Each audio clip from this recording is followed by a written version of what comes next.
Amis internautes, bonjour.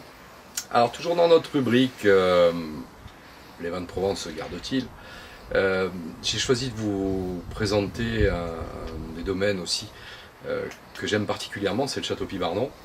Je vous ai sorti deux jolies bouteilles, encore une fois parmi les bouteilles mythiques, les grands vins de Provence, qui finalement n'ont pas pris une ride, mais donc avec le 85, qui était un des multiples grands millésimes qu'avait fait Henri de Saint-Victor, qui est arrivé un petit peu après les années 75, qui est arrivé de Paris, qui est venu s'installer à la Cadière, qui est tombé amoureux de cet endroit magnifique qu'est Pibarnon.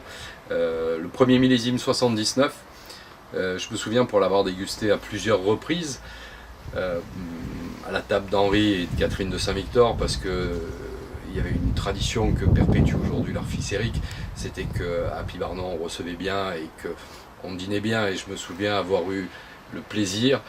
Donc 79, les vins avaient pratiquement une petite quinzaine d'années. La spécialité de Catherine, c'était de servir ce millésime-là avec une jolie brouillade de truffes, où il y avait plein de truffes dedans. C'était juste magique. Et puis on déclinait d'autres vins un petit peu plus récents.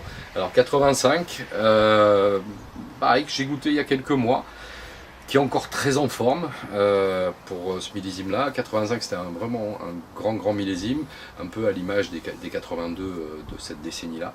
C'est des vins qui sont encore très en forme. Alors vous y retrouverez toute cette expression de Pibarnon, ce caractère truffé, ces notes de sous-bois, de champignons, sur un joli pigeon par exemple, sauté avec quelques cèpes, fait très simplement, ça devrait être plutôt sympa.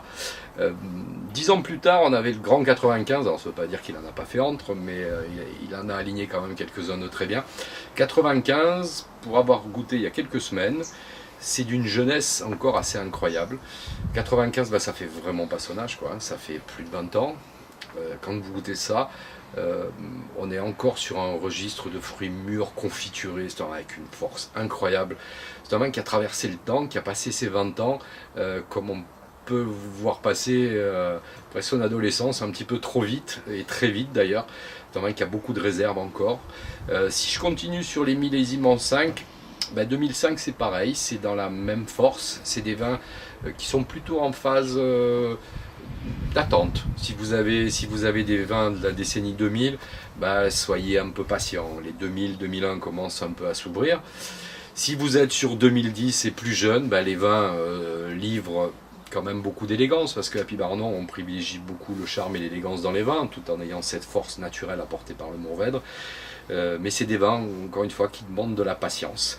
Voilà, je vous invite à mettre quelques bouteilles de Pibarnon. En ce moment vous achèterez peut-être 2014, 2013 si vous lui demandez. On va pas tarder à avoir les grands 2015.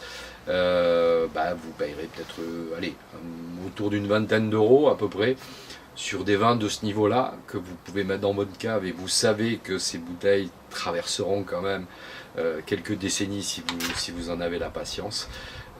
Voilà, c'est émotion assurée et histoire du Bandol.